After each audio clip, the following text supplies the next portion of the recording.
Pleasant good morning to our viewers and listeners, and let me apologize for not having our usual intro into the program this week. I am actually traveling, and I have some really poor internet where I am, and that has been a struggle this morning. But we will certainly get the program going today as per usual.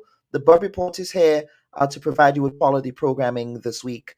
And of course, as we start the new week, Grenada is on the verge of celebrating another Thanksgiving holiday, a holiday established by the late Prime Minister Herbert Blaise in recognition of what his party views as gratitude for America's military invasion of Grenada in 1983, following the untimely and tragic demise of the glorious socialist revolutionary government.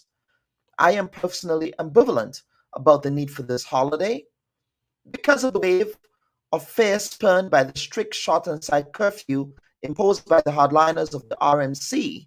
There was a need for the national community to break free from being imposed in their homes and in being imprisoned in their homes. On the other hand, America's invasion of Grenada must also be viewed as another example of militaristic imperialist overreach, in which a great power sought to tame another Cold War provocateur in its backyard.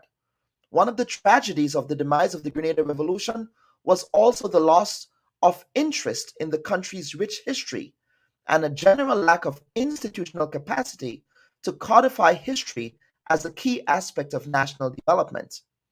You ask the average Grenadian child born after 1983 about the history of that period, and they have no clue about its significance. Furthermore, Grenada has not done well by its national heroes, as other Caribbean countries have. As a matter of fact, one can say that we do not have a National Heroes Day where we galvanize and celebrate national pride and patriotism beyond the cringe-inducing recognitions of the colonial era kings and queens such as Elizabeth, who have no relevance in a country that claims to be independent. And at this time, I wish to welcome my first two guests. We're supposed to be joined by Mr. Glenn Noel, but he's not here as yet. But at this time, I wish to welcome Ms. Claudette Joseph, who is the Public Relations Officer of the National Democratic Congress, and Mr. Finsley St. Louis, who is a former member of the NDC, who's a former member of Parliament for the South St. George constituency. Ladies and gentlemen, welcome to the Bubb Report. Good morning to you, Kellon, and to all of your viewers, and thanks for having me here speaking on behalf of the National Democratic Congress. I'm quite excited to be here. Thank you. Finn, I will start with you, and welcome to the report. This is your second time here. As a matter of fact, you were here with Claudette earlier this year in a discussion on the Grenada issue. So here we are again. Yes. But Mr. St. Louis, I will start with you. We want to look back before looking forward. And so the first question I have for you is with respect to the National Democratic Congress. Why was there a need to form a party which really has not done well electorally in Grenada, having only won one election with a majority of seats, and having won the election in 1990, where you really did not really win a full mandate, if you will, but you won the majority of seats that enabled you to form the government. So I will start with you, Finsley. Why was there a need to form the NDC in the first place? Well, the fact is, Kellon, there has always been bickering as to who should run the country and that sort of thing. Now, Mr. Blaise had the GNP, and really that's where we came from. The GNP was in office sometime prior to the revolution. And what I would say is that after the revolution, the parties came together, and that having been so, we won the government with what was then the NNP, comprising several factors, because there was our party that was the Grenada. It was the National Party or something. I can't even remember now what we called it. But Right. and then there was also Francis Alexis who had from another party. So we all came together and decided, in the best interests of Grenada, we should have one party to go forward to the election. And that having been done, we won the election on NNP with the NNP ticket. Now, the truth is, Mr. Blaze and I would say we were good friends, we were good colleagues prior to he coming into office with the NNP. And after we won with the NNP, he decided that he would choose, or the party chose, for the secretary, the general secretary of the party was Keith Mitchell. And somehow Blaze, I don't know, he seemed to have gotten quite a love for Keith Mitchell. And against better opinions, Keith Mitchell became the general secretary of the party, and sort of controlled things in a way in which it was not as those of us who formed the ground suite wasn't very happy with how things were going. And after I'd been in the party, of course, I had not been in a ministry. I was at the time after we won. I was as the deputy speaker of the house. And I spoke to Blaze about the way things were going and how, in fact, I saw Keith Mitchell making certain moves. And perhaps I have a political mind or a political understanding. I spoke to Blaze and he didn't seem to be taking any advice or recognition of what was happening. And things went from bad to worse, in my opinion, in terms of party structure and organization for what I thought we wanted for Grenada. So as a result, they started having meetings in various constituencies. And I think my constituency, we were not very happy. And I really got to the place where I felt we were not doing for Grenada what we said we would do, and the way things were going, it was not going the way I thought it should have gone. So as a result of that, I decided when they were going to have a meeting in my constituency, I said that, well, I don't think you all should come because the people in my constituency are not very happy with the way things are going. And they insisted that they would come. And of course, Keith Mitchell he felt this is who he really wanted, because I had been making some waves in the party and at meetings. So they came, and when they came, I had my people come out, and we had a big meeting at the sugar mill. And I explained to my constituents at that meeting the way I saw things were going.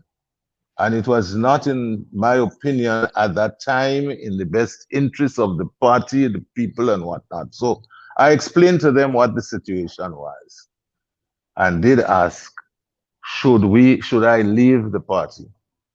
And there was a resounding, yes, of course, leave. And I said, should I leave the parliament also? They said, no, go in opposition. So I went into the opposition of the party. And of course, I was made opposition leader eventually but the fact is, when that happened, I don't know, perhaps for the first time in the Commonwealth, a person went to their constituents to get the okay to leave. And that having happened, I spoke to my colleagues because I know that some of the members at in the government had not been happy, like Brizan, Alexis. Those guys they were not happy with the way things were going, but they weren't prepared to make the move. Having made the move, I spoke to them, and finally they agreed. Well, look, they would leave too, so they left. And having left, we got together and we sat down here in my house and we determined how we will go forward. And that is how the NDC was built, from dissatisfaction of the way in which the NNP and its leader had been going at the time.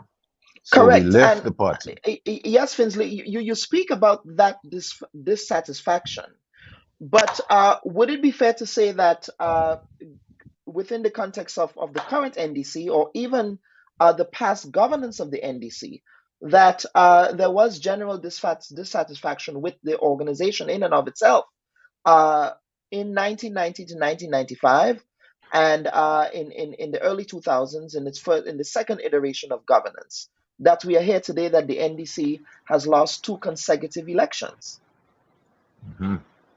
Well, 2 consecutive elections, and then the election of 1999, which was also a drubbing that they experienced. Well, actually, the first NDC had a commitment for people's participation.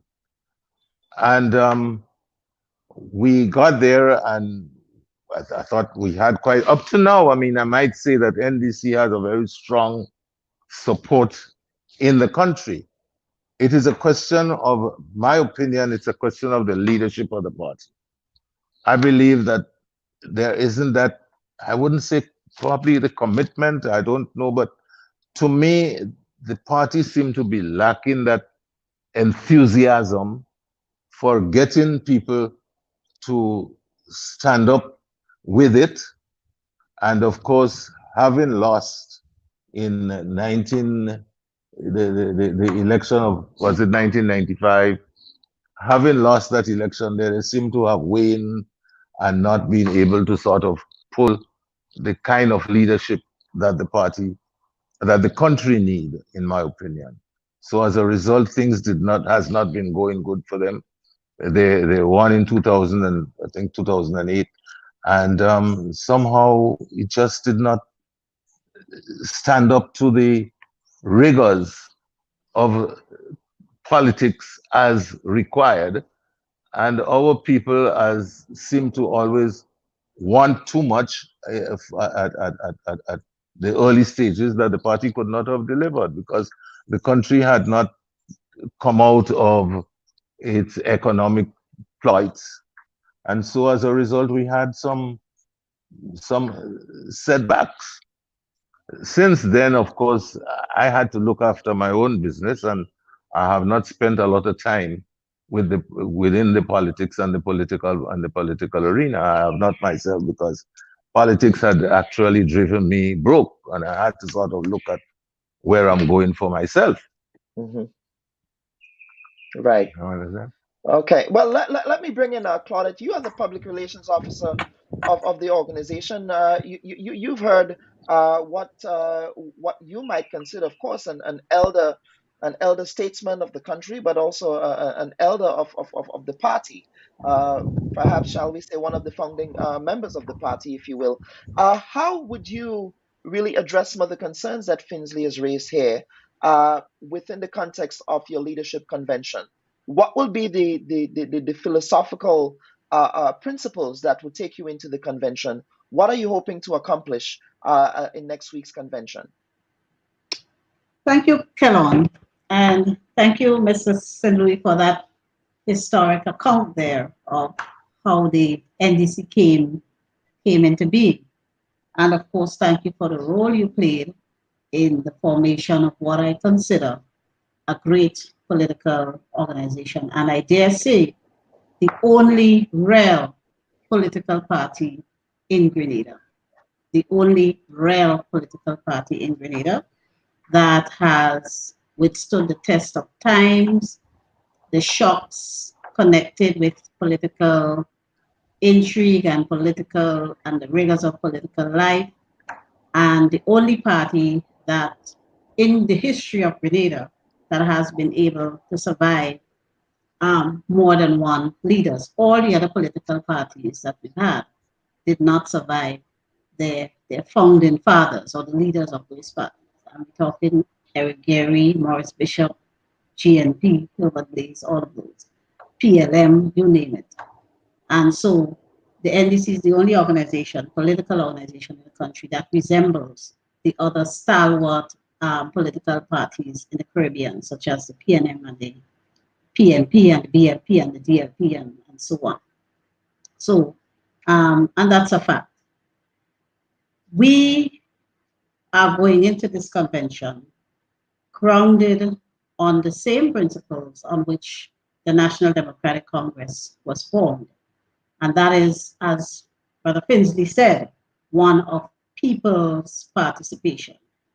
You know what our motto has been over the years, putting people first.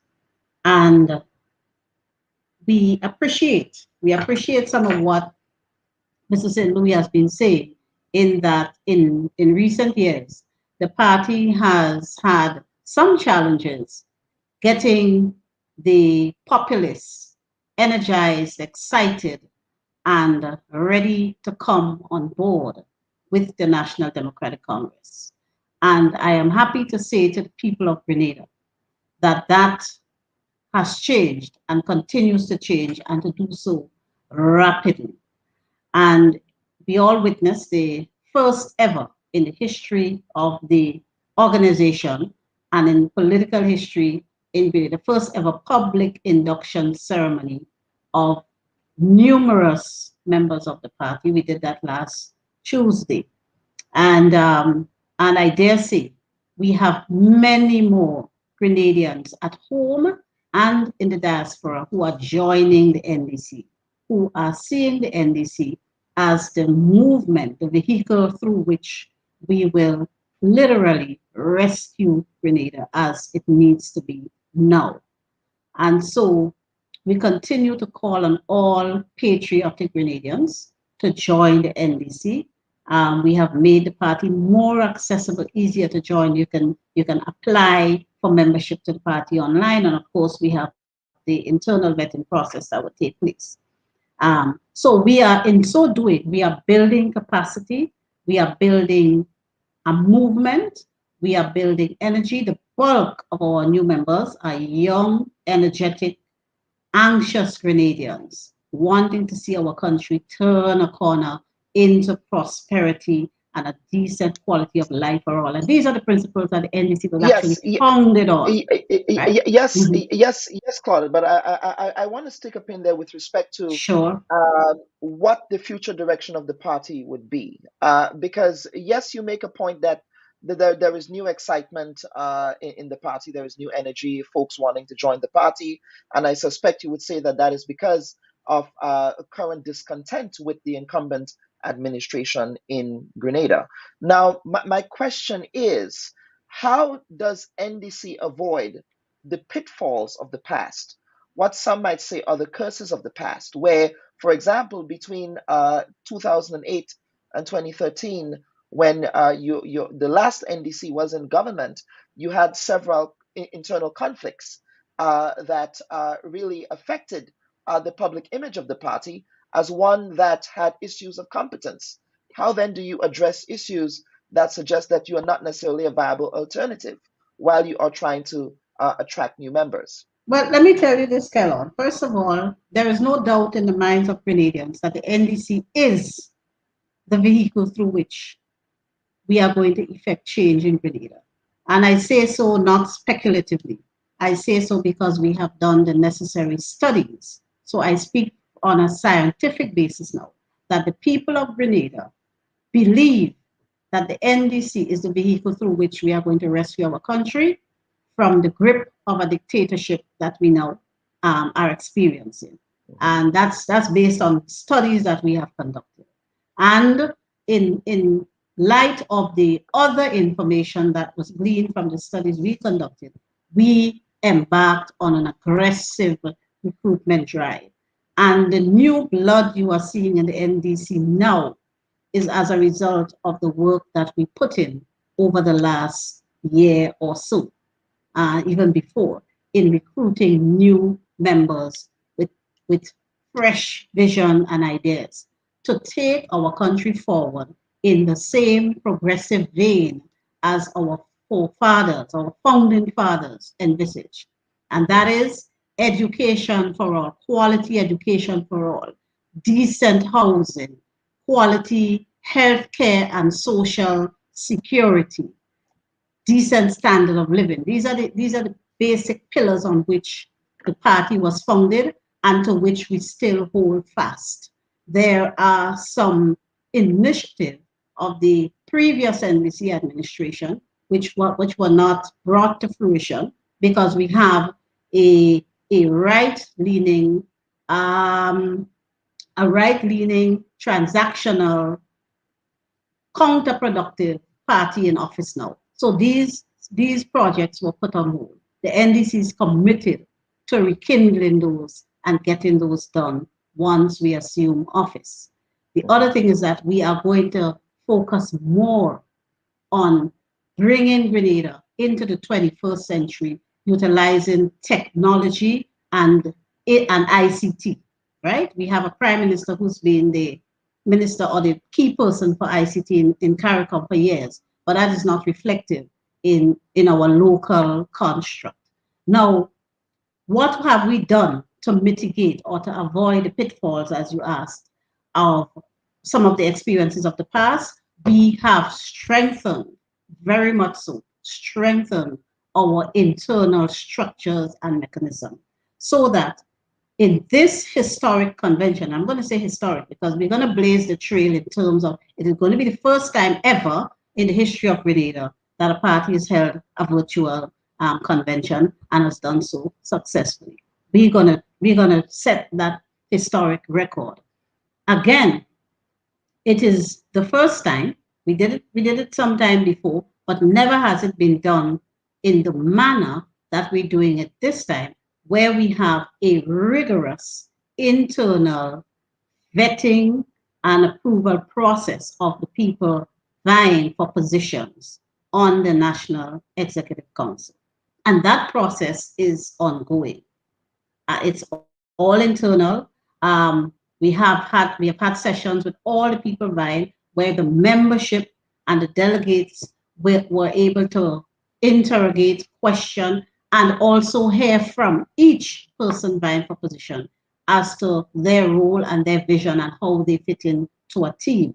We've had exercises with the different people vying, interacting with each other, and we have another phase of the process ongoing now where we have the relevant committee set up by the General Council of the party to actually individually interrogate and vet each particular candidate for each position. So that we are going to ensure, let me finish the sentence, we are going to ensure that come next Sunday, when the National Executive Council is chosen or elected by the delegates, we end up with the best team possible from among us to take our country forward. Thank you. Okay, Claude, yes, so we were trying to get your colleague here, the General Secretary, Glenn Noel, but he seems to be having some connectivity issues.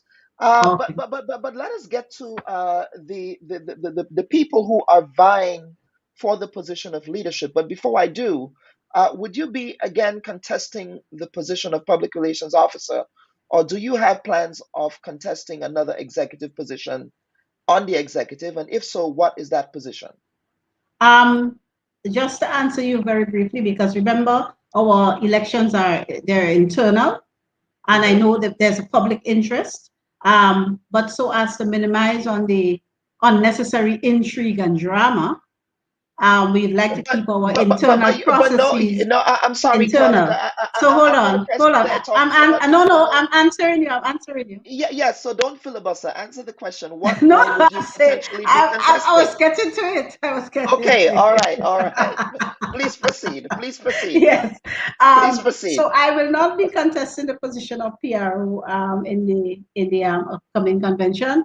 I will be contesting the position of deputy political leader of the party. Okay, deputy political leader of the party. Okay. What made you come to that decision? Having carefully considered the circumstance of the organization now, all the available resources of the party, personnel and otherwise, and having taken advice from several people who I know have the party's interests at heart, Grenada's interests at heart, and my own interests at heart, I came to the conclusion that I will best serve the organization and the country in that role at this time. So, deputy political leader, you are contesting that role. Okay. Yes. At the expense of not avoiding, as you say, internal intrigue, palace intrigue, if you will, two of the persons vying for the leadership, at least one of the people vying for the leadership of the party has been on media blitz, if you will. That's Mr. Philip Telesford. So I don't know how you are attempting to control that message there, but let us talk about the two people that are vying for the political leadership of the party. That's Mr. Philip Telesford and Mr. Deacon Mitchell. Now, I know that Mr. Telesford has been a member of the party for a while. However, Mr. Mitchell just joined the party. I want to get a sense of what is the party's philosophy with respect to allowing someone who just joined the party to contest the political leadership of the party. Is there a particular criteria that one has to follow before they can actually contest the leadership of the party? Or can someone just walk off the street and say, look, I've been inducted into the NDC, so now I should have the option of running for political leadership? Just explain to us what the thinking is behind that. That's a very good question, Kellon, and thank you for that question. Now, the party's constitution is clear. It provides that people who are members of the party may contest positions at the convention. It does not close the door to people vying. Of course, there are certain minimum criteria that must be met. You gotta be a delegate at the convention. You gotta get into the convention first of all. Put it this way: you gotta get into the convention first of all, and the constitution is clear as to how you get into the convention. So a member who gets into the convention, who's eligible to be in the convention, because not all members necessarily get to participate in the convention. That's how the constitution is structured. And so there is nothing that limits the time frame within which a person must be a member of the party before contesting a position on the national executive. So let me make that clear. So all members are eligible. But we believe we will end up with the best person to lead the party in light of the structures, the internal screening and vetting structures that have been put in place in the party. Okay. All right. Okay. So that's where we are. So are there any other? I just want to say look, the yes. NDC is really a beautiful thing in terms of democracy in action. We have, for example, a few members of the NNP, most notably Terry Forrester, who says he's never ever experienced democracy as he's experiencing in the NDC now, right? We don't just talk it. We live it, we practice it. And we treat people with equality. Once you're suitable, once you're fit and proper, we don't stand in your way of rising to the helm of the NDC, especially if we see that you might be just what the doctor ordered, just what the people are asking for at this the time. doctor ordered. Okay. Yes. Before we get to some comments, I know you do have to go to your NDC's program at 12 Yes, o'clock. indeed. Yes, So indeed. I thank you for your indulgence.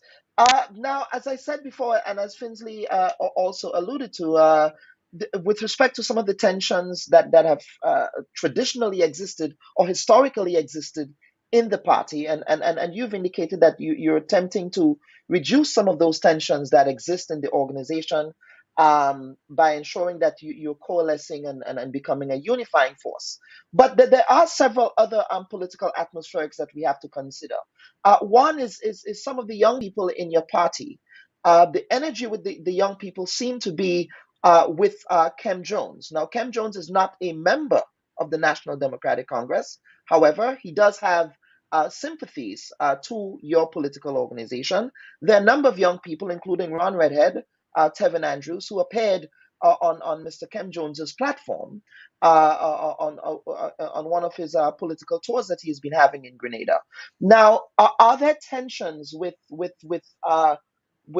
Kem Jones and the outsized influence that some are saying that he's having within the context of the party, and how would you be able to manage that?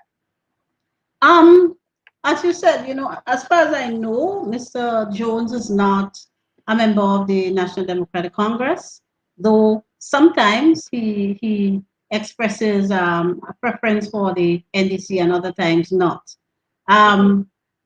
We see him as an independent person with his own platform, who is friendly with some of our members. But as far as our members are concerned, including the ones you've named, we have no doubt that their loyalties lie with the National Democratic Congress, and they subscribe to the principles and philosophy of the NDC. In fact, both the gentlemen you have mentioned and some of the others who did appear on his platform are actually persons contesting positions on the National Executive Council of the NDC. And sometimes we see what might appear to be a situation is not indeed the situation. And unfortunately, because of the history of the NDC in a sense, people tend to want to look always for cracks and for indications of infighting and disunity and whatnot. And at this time, we don't have those in the NDC. I guess it's because of how the NDC operates as a truly democratic institution in Grenada. And that has its strengths, and sometimes I must confess certain weaknesses that may send an inaccurate message. But the NDC, we are together. You said certain weaknesses. What are those weaknesses? No, well, the obvious weakness would be the perception, most times, for the time that I've been in the NDC, active in the NDC, inaccurate, that there is division and discord and infighting. That's just not the case. It is just not the case. Okay. Right? So that's why I say, because we run a truly democratic organization, you would find those perceptions coming to the fore. But as we grow and mature, I am sure we would find modes of managing these perceptions better. But we are good. You would have your work cut out for you in that in that department. But certainly. What I have to say in terms of the team we are putting together the best possible team, answering the call of the people of Grenada for fresh faces, new blood, all of that. We are putting this team together, and we will ensure that once the team is put together, we will be ready to lead our country and ready to win the next election. Well, certainly, Claudette, you're coming up against a well-resourced machine in the new National Party. The Grenadian movement also is well-resourced. So certainly you would have your work cut out for you. You're saying, but you would have your work cut out for you in the context of the next election. I think Grenadians are certainly looking for that kind of competitive election. Sadly, We have not been seeing those in Grenada in a period of time. But I want to bring in Mr. St. Louis again. Finsley, again, what do you want to see at the next convention and moving forward? What do you want to see the NDC look like? What do you want to see the NDC approaches to issues of governance? We are in a COVID period. They would have their work cut out for them as Grenada goes into another election. I don't think anyone might want that particular job at this time. I certainly won't. But Finsley, let's hear from you. Okay. I would like to see the NDC restructure itself and become a very formidable party to take Grenada forward. But I do have some concerns for what I see in the world today. And the economy of the country has been so badly destroyed by the present administration over the many years that they have been there. It seems to me like the NNP and its leader, their determination was to destroy everything on which Grenada should stand.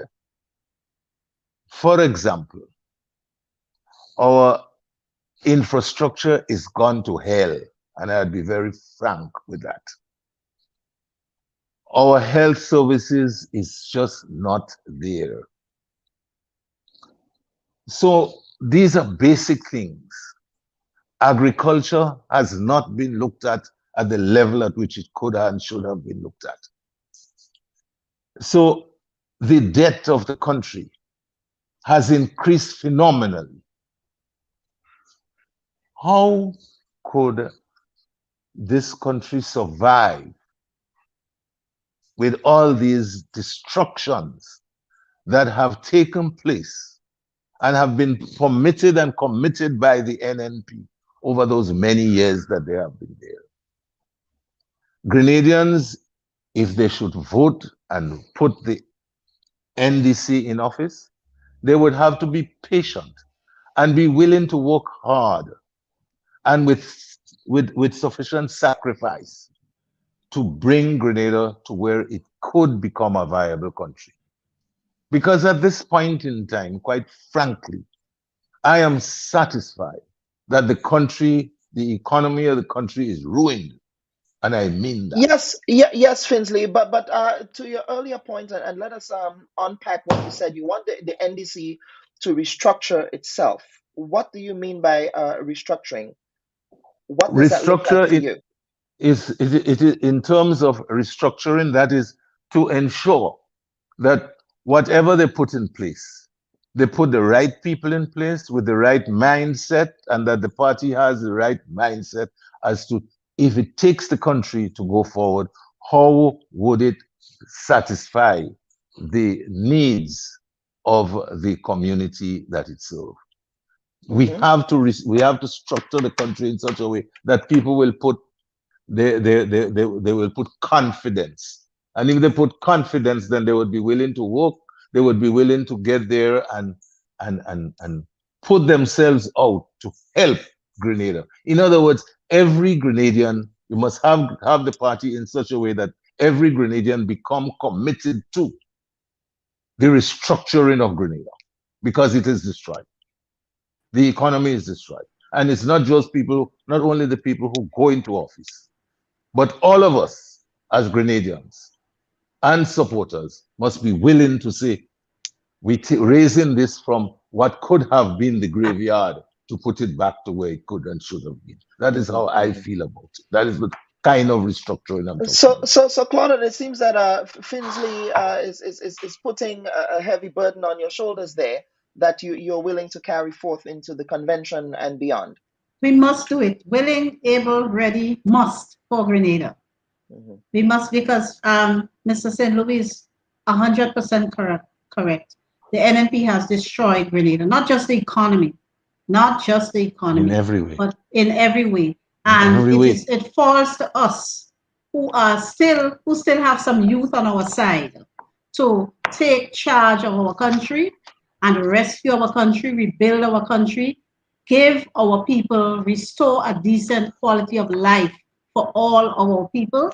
And it is the NDC. The NDC is the only organization that will do that. And the people of Grenada are very clear in that regard. And so the responsibility is ours, and we are up to the task. Okay, let me get to some quick audience comments here. Brian Grimes is asking, he says, I have a concern. The NDC seems to have not separated themselves ideologically from NNP on mandatory vaccination. This is a polarizing debate in our country. Dr. Bubb, if the opportunity arises, please seek clarity on this from the NDC representative. Claudette, over to you. Our party has repeatedly stated its position. We encourage our people, all of our people, as many of our people as possible, to get vaccinated because we understand the wisdom in getting vaccinated in terms of helping to overcome the pandemic. However, we have said, and we have not changed that position, that we do not support mandatory vaccination.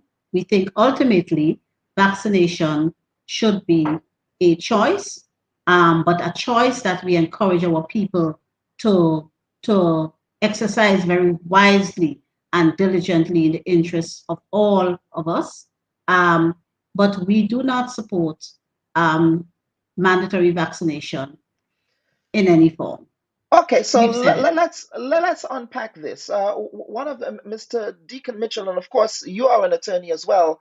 And the conventional wisdom should be that if you are an attorney, you should be able to separate your work, yes, what you do as an attorney, from your guiding philosophies, from your political persuasions, and things like that. One of your attorneys is actually representing the St. George's University in a current vaccine mandate issue with, of course, SGU is his client, against some of the workers.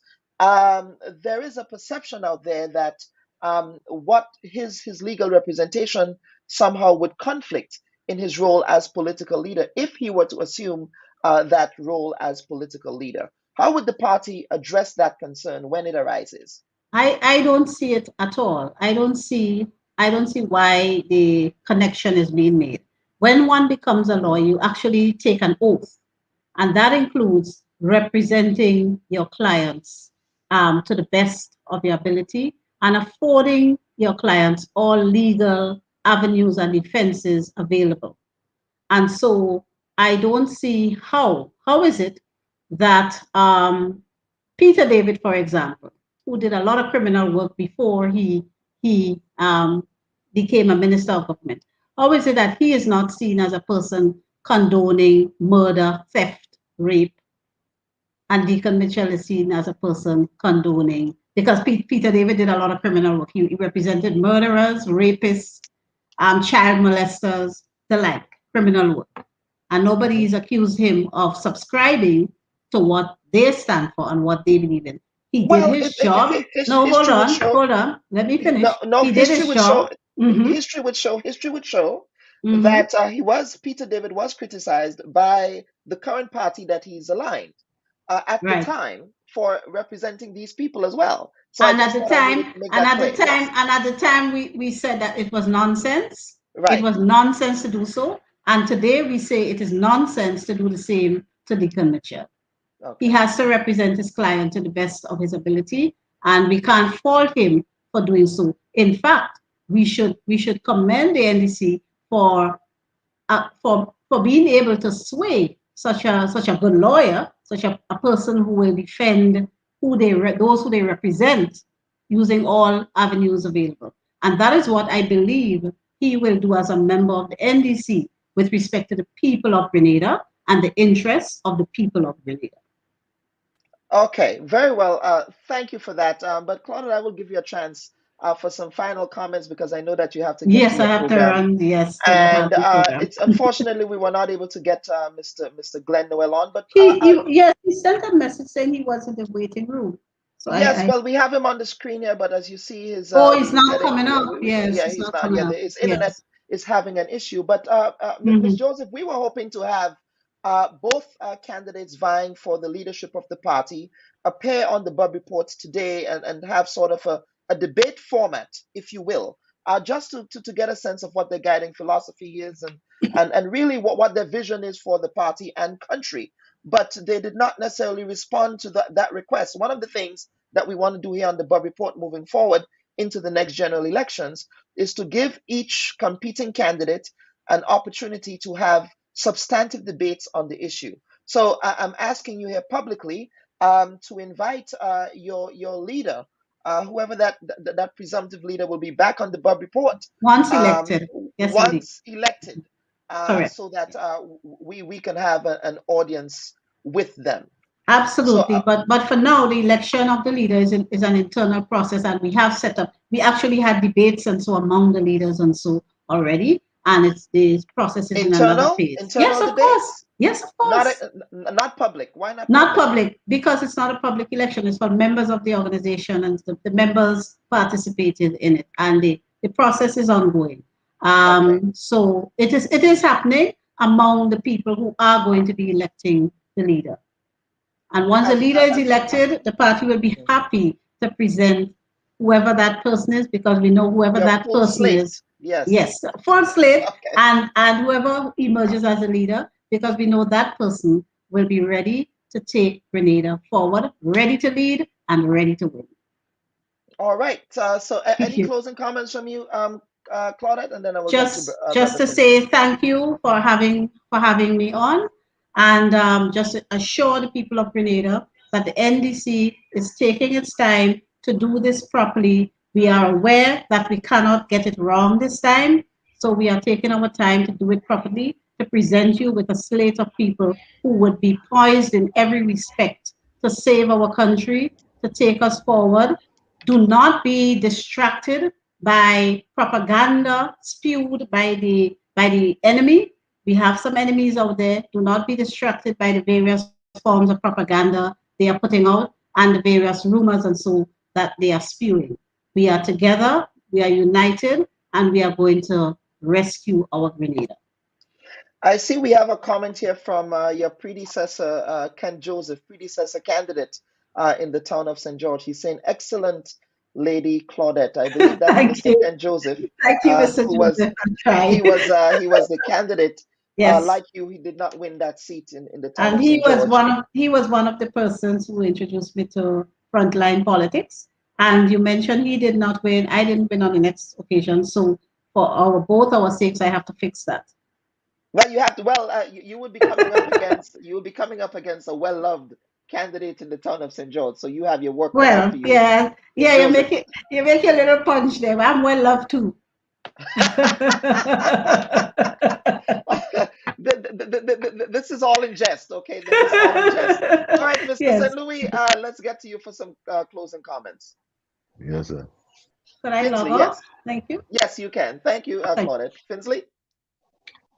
Well, Kelon, I don't know. I do feel a burden for Grenada. I'm concerned. I am really concerned about where the future goes for this country, because when I consider the things that we have missed, when I consider the debt in which the country is in, when I see the infrastructure of the country is being destroyed, our healthcare services is nowhere to be considered healthcare anymore. Nurses have been exodusing the country and going to other fields. I do have a strong feeling that our country has been neglected in all these years. And so I really hope that the NDC, when they should return to office, and I say when they would return to office, they would be able to understand the plight of the Grenadian people and how they would be able to bring understanding to enable them to function with the support of the Grenadian people. Because I feel that it isn't possible, quite frankly, to take this country and in 5 years to turn it around. The destruction that has been done to the economy, the debt in which we have, and with COVID having come, I don't know. To me, it is not the best thing to win the next election. That is what I would say to them. I don't think it's the best thing to win the next election.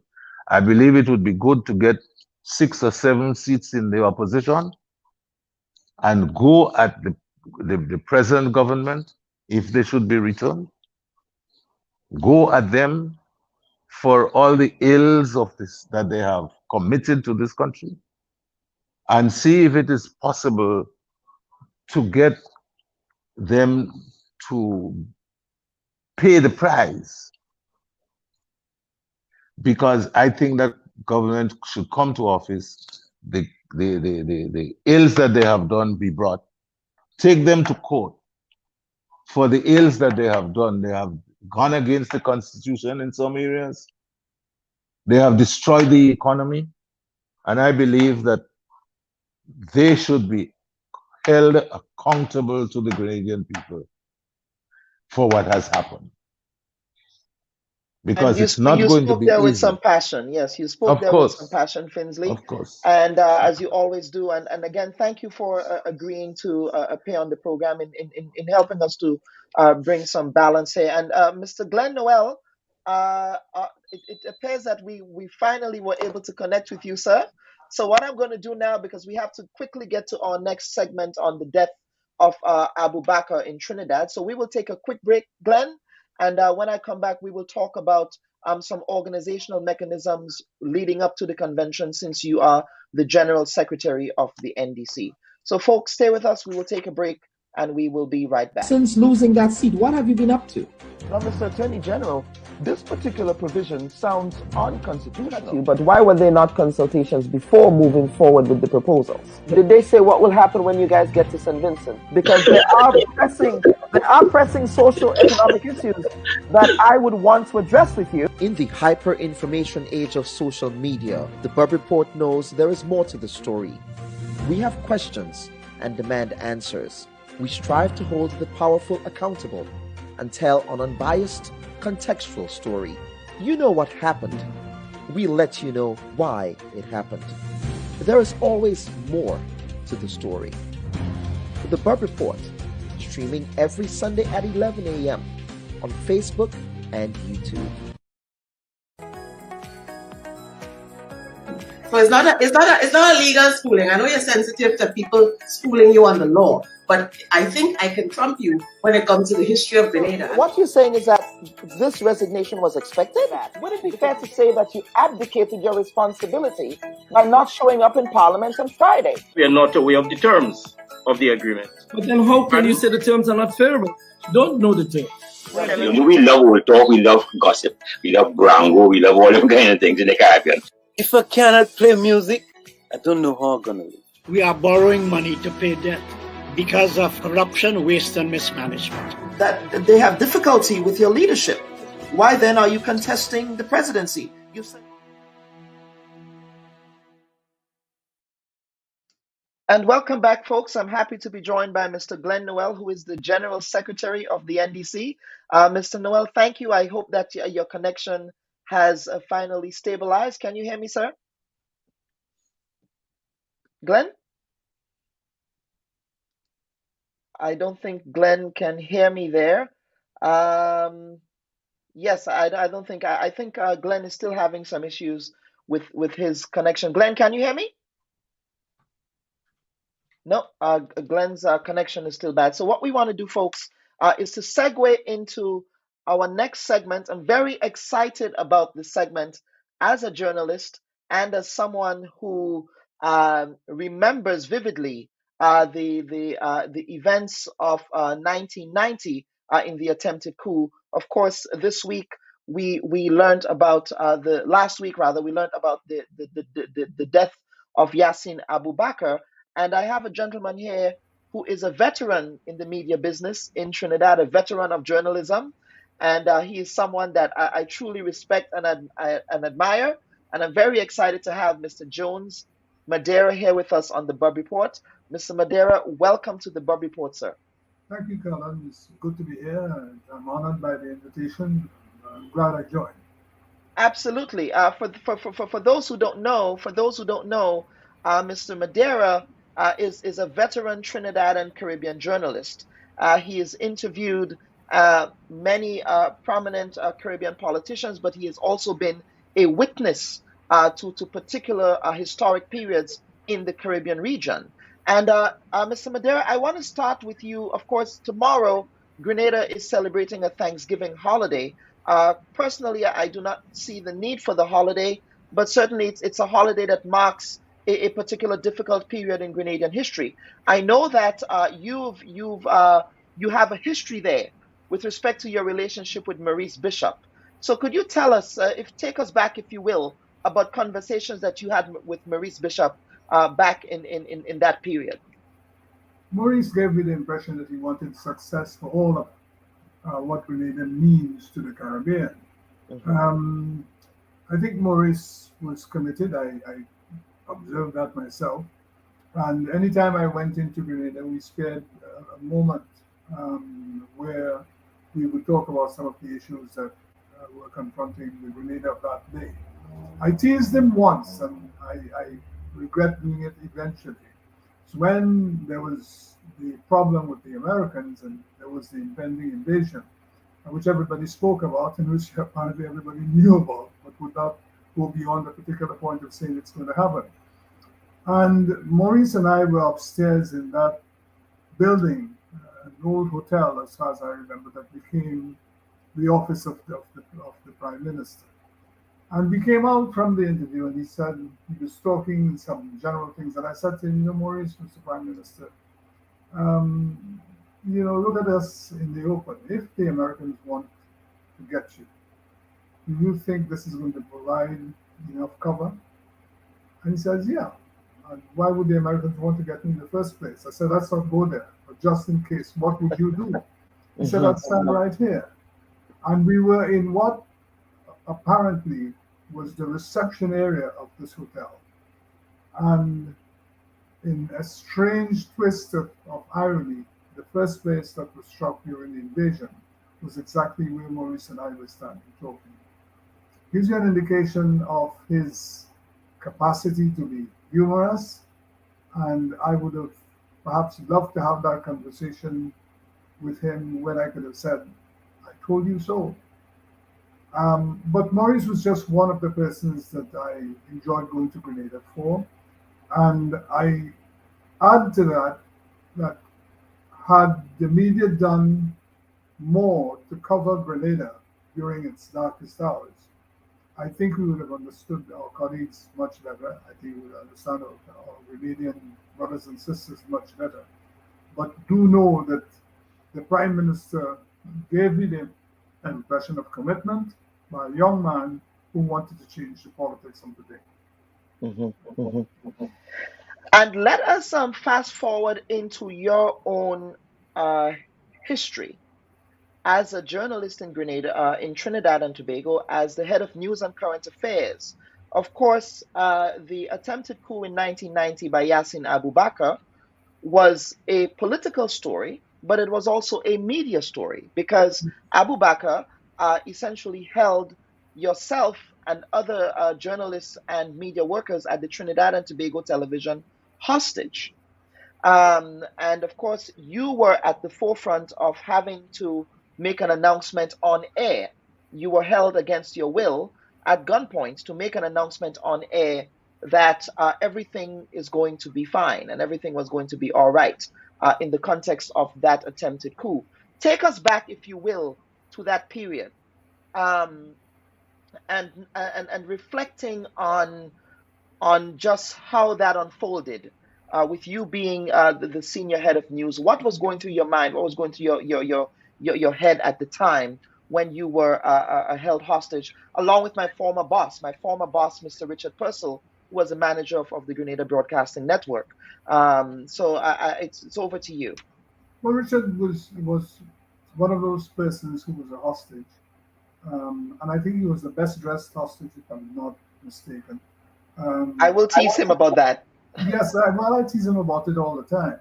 He was the best dressed hostage. Even under the pressure of the possibility of not being able to come out, and various times that we told we would have been freed. My concern was to ensure the safety of all of the hostages who were members of staff of Trinidad and Tobago Television and who were members of the public just visiting us, to ensure that they were safe while they were inside of Trinidad and Tobago Television, and to muster enough courage to tell them everything is going to be all right. The only problem is I didn't think it would have been all right, and I knew that we would have had to work very, very hard to convince Abu Bakr and his gang of people that this is not the way things are done, and Trinidadians will not support you in what you're attempting here. So staying on the threshold of what would obviously be a most difficult time for Trinidad and Tobago, and a change time, because what we were talking about here was a change of the governmental practice of Trinidad and Tobago of that day. We felt that we were no longer going to be free, because say what you want about what happens in the profession in Trinidad and Tobago, the media is relatively free in the Caribbean. And the errors that we make from time to time, I don't think enough time is spent on correcting those difficulties. And as a journalist, I look all about the place to try to see what is this for? Why are we in journalism? And what are some of the things that we have to take into consideration outside of the everyday rhetoric of this practice of ours? You see the 6 days of terror under siege. That's the cover to Raoul Pantin's book. And in there, you get an idea of the pressures that we as hostages were under to try our best to ensure that nothing happened inside of Trinidad and Tobago Television to encourage or to prompt a massacre. Thankfully, that never happened. But the event changed the lives of several people who just could not understand what was happening, and who appreciated in quotes, appreciated that we may not have made it out. And so the leadership was thrust, I don't know, fortunately or unfortunately, in my direction. And I caught it with my entire 2 hands and went forward to, one, announce in a manner that I thought would bring the population to calm. They were obviously quite disturbed, and nobody knew what was happening, because this was a tremendous surprise to us.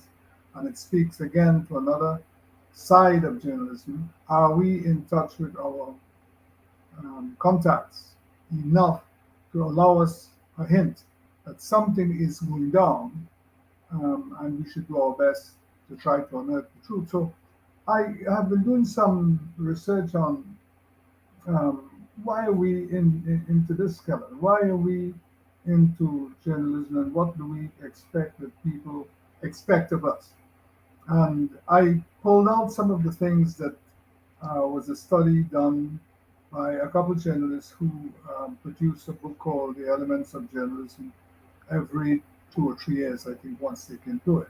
And I was struck by some of the things that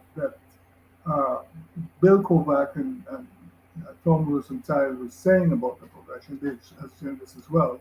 So I took it not with a grain of salt, but with a pound of sugar, to say to the world of journalism how sweet it is.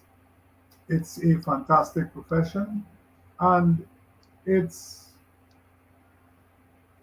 commitment is to the publication of truth. Its first loyalty is to citizens. The essence of its practice is a discipline of verification. In other words, we have to do much better in getting the facts right and ensuring that they won't be, as one leading leader of the free world said, alternative facts. We have to get it right, and we have to ensure that we present our material in a manner that people understand what we are trying to say, deal with the issues frontally, and as we go through the daily routine of pulling together what are the top stories of the day, ensuring that we approach the issues with an air of independence so that our credibility is what we should be. And John, I'm gonna share this image here. Now, this image is etched in infamy, if you will. That was the moment when you were brought onto the television set at TTT Television with Abu Bakr, in which you were required to make that particular announcement. Take us back to that moment in time, that moment that has been etched in history. What was going through your mind at that time, and what was the relationship you had with Abu Bakr? Was it a contentious relationship? Obviously, this was a tense situation, but how did he treat you during that particular period of time there? I don't know what it was.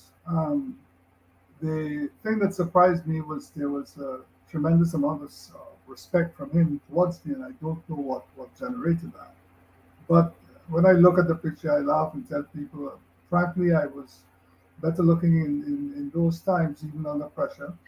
And I make fun of it, principally because it was serious and you had to have your sense of humor to understand what was happening. Here I was sitting on the right of a gentleman. Again, I don't want to raise the ire of Trinidad and Tobago, because if you mention anything that's complimentary to Abu Bakr, you understand that people don't take it lightly. There is a group of people who would say, we want to discuss things in the context of BB and AB. And I'm talking about before, I'm talking about before Bakr and after Bakr. To what extent are we convinced that the attempted coup changed Trinidad and Tobago forever? My own analysis is always capped by the saying, we always felt this could never happen here. And when it happened, some people disappeared and said, well, let's see how quick the guys will resolve this and we'll go back and clean up the mess. You know, before Bakr was a country that had its developmental problems, of course, including crime. And some people said that Bakr was responsible for leasing, let me see how I can put this, for unleashing a reign of terror among young criminals in the country. And I think we have to go back and see whether that in fact was the significant or was the point that really played significance into public here to indicate that they were responsible in a way for the crimes that were taking place in the country. I have no evidence that they were, but I think it's very foolish for us to simply say that before Bakr there was crime and Abu Bakr came, and after Bakr he was able to resolve the issues surrounding crime. The fact is that he has not been able to, and the people who are charged with resolving that still aren't doing a very good job of it. It goes up in peaks and troughs, and you find that there is a lot of discussion. But what are we discussing? Are we discussing days of infamy? Or are we discussing how can we all get together? Those of us who are one against the other, how can we get together to resolve what is a burning issue and one of the several issues that should come after Bakr and after anybody in our country's life? The politics, people will tell you every day that they want a new brand of politics. So what is that? What are they looking for? The last week will demonstrate to you what has happened. I have had several calls from people, young people, who are saying, what is happening in the parliament of our country? are these people ODs? And I said, yes, they are. And then they would say to me, well, all we do in the politics is to prepare for the next election, which we tell people we are going to lose if we are doubtful at all that we will not win a couple of the seats that usually given to us by the electorate. So that it remains for us to read and to understand what was happening in the period before Bakr, what is happening and what is going to happen after Bakr. And we have to find a way to convert what we are doing here as not a parenthesis celebration of the life of Abu Bakr. There is no way that anybody in Trinidad and Tobago would want that celebrated. And what kind of impact his existence, firstly, and now his demise would have had on the country.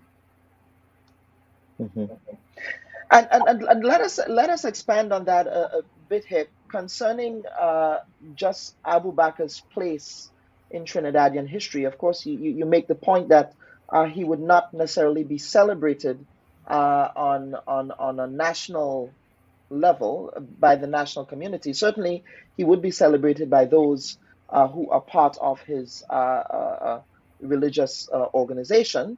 We know that.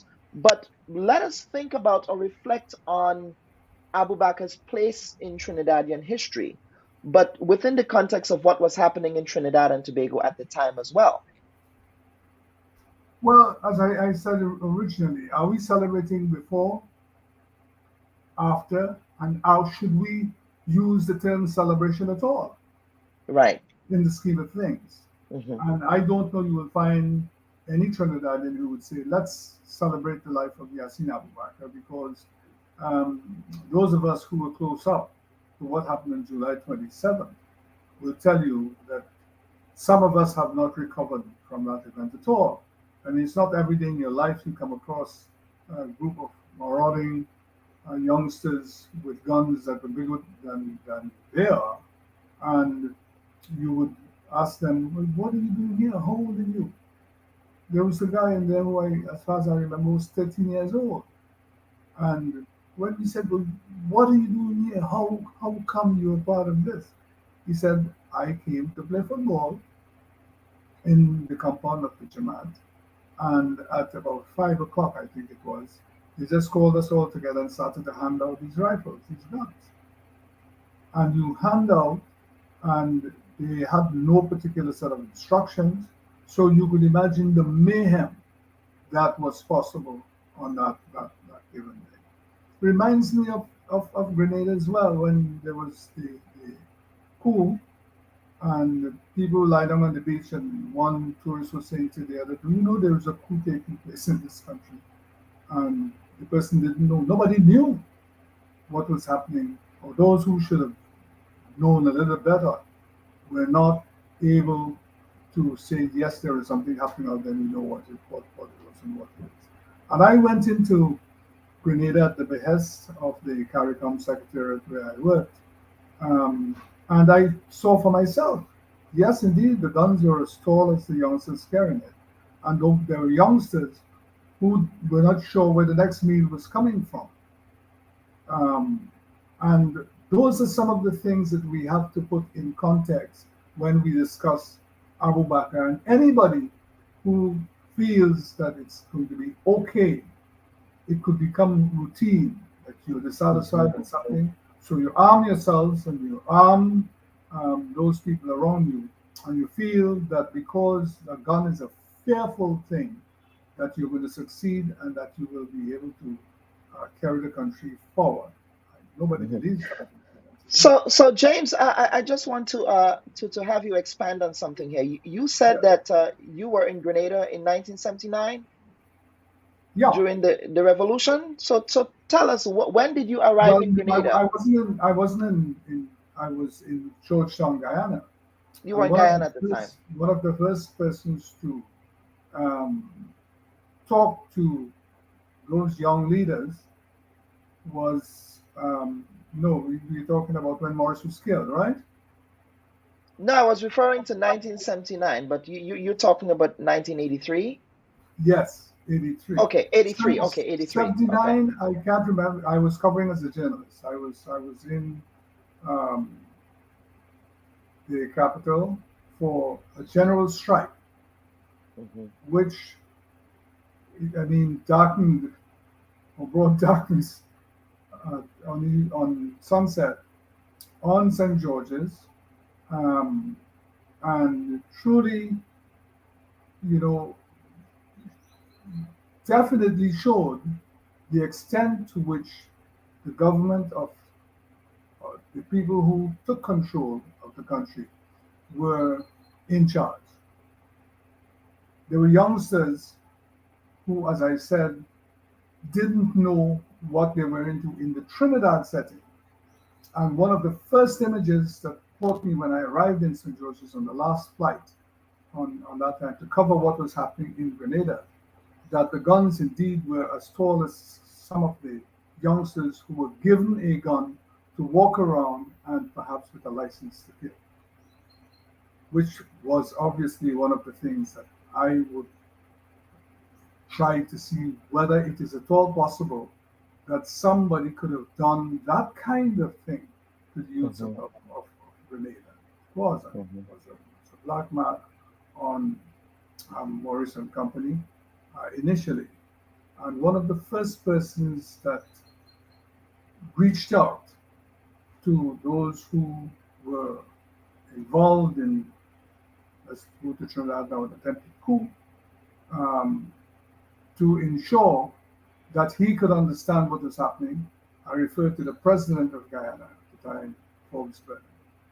They came in, the members of the NGM, and I'm not mixing up the two events, but they came in. I remember attending a general confab with a lot of the people involved, and they were given, as a matter of fact, Forbes's plane to fly back to St. George's. But we have to stop doing what is an injustice to Caribbean young people in the politics of today. We deal with the politics only in the context of election to election and to win the election and to do as far as possible all manner of evil, in words of course, to the incumbents, and the incumbents will want to demonstrate to the population that they have done everything possible. And look at, you're doing much better today than you did yesterday. And I saw that in operation.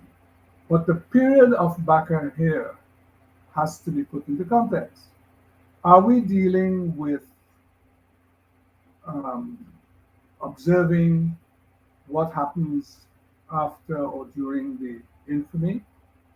And what can we do to prevent this from happening again? For instance, there is a commission report on what happened in 1990, and with several recommendations in the wider context of what it could mean for the development of Trinidad. It has not been, nothing has been done. Maybe they concentrated on the internal structures that they feel would be necessary to make the country better. And it's only recently that you started to see some of these recommendations coming via institutions like the police service, which has its own problems. And that is not something that you approach lightly. You have to make a determination whether, in fact, the security of the country is in good standing with your development and implementation of projects to help them through. But the point is that the politics of the day takes over, and development is given 10, 15 steps behind to assist the party that's making the pitch win the election, and then the cycle goes on. They're going to try and they will fail with some things, and then the party that is the government in waiting will give all indications as to how they can do it better. And they come into office and all things simply remain there just as they were before. Yes, and let's get to some comments here. Lincoln Depredini is saying Jones P. and Dick Henderson were two of the Trinidadian journalists that did in-house training for many of us during the Grenada Revolution. I don't know if you remember that. But I'm trying to see whether yours was one of the faces that used to. I would have been a baby. I was a baby at the time. I was only a year old. It could not have been me. Well, Joe, he is right. That was Dick Henderson, who's a Trinidadian broadcaster and was one of my colleague in our position at the CARICOM Secretariat as some communication advisors at the time. So Dick and I went through the Caribbean, training people, particularly in radio, and being horrified by the type of reports that you get on how politicians and those who assume power via the polls get. The fact is, for instance, I'll give you a little joke about the situation at Grenada National Broadcasting Service, where in some instances, the announcer would be doing the 6 o'clock news, and the phone will ring to the front of the station at the reception area, and the voice of authority will come and say, who is reading the newscast? And somebody will respond, well, this may be George Romaine. Jerry Romaine, yes. I know Gary very well. We worked together at the BBC. Yeah. I don't recall. I think he died the other day. I'm not sure. He's a person I was so sorry that I never remained in touch with. But when he arrived in London, all I could have done was to familiarize himself with the workings of the Caribbean service of the BBC under the Overseas Regional Service. And I left London, and we have not been in touch too much since then. But yes, you're right. I did a number of training programs at the radio station. And interestingly, the day the confusion took place and Morris was killed, I was to have been at Radio Grenada. And my good colleague up in Jamaica, I'm trying to remember his name now, and I will in a few minutes, was sent to Grenada because the staff at Radio St. Lucia next door wanted me to come to conduct their programs. And when I got in there, it's when all hell broke loose in Grenada because we accepted the change. And we have very interesting stories on tape somewhere in Radio Grenada, I hope not Radio Grenada, Radio St. Lucia, which had to see me convert the training program that I was going to do into broadcasting in a crisis. And we, if I may say so myself, should have beaten CNN with a story about the Grenada problems. But again, when you are not sure about something, you run with it. Today's broadcaster will do that. Will say, listen, we are getting reports that so and so has happened. In those days, heady days of tremendous difficulty with trying to align your system with how the politicians treat with the media, you either determine, listen, this is my profession, and if anybody interferes with it, I'm prepared to walk, or this is my profession, but I am going to ensure that the training program that we're doing prepares the young journalists for the world of journalism. And so when Morris was killed, I was on the radio station, Radio St. Lucia, conducting one of the sessions, and I got a call that Morris had been executed. And I said, how sure are we? Can't be sure, but very reliable. And I said, okay, tell me what you would do. And the youngsters all said, don't know who it is, giving you the information, not sure, will not go. And as we are debating that issue, the Prime Minister of St. Lucia comes on the line and says, sorry to bother, have you all been hearing anything of Grenada? And I said to him, Mr. Compton, I'm just hearing that Maurice has been killed. And he perhaps held his head on the other side of the line and said, Jesus, I told this youngster, he had arrived in Grenada the day before. I told this youngster, do not go to the fort.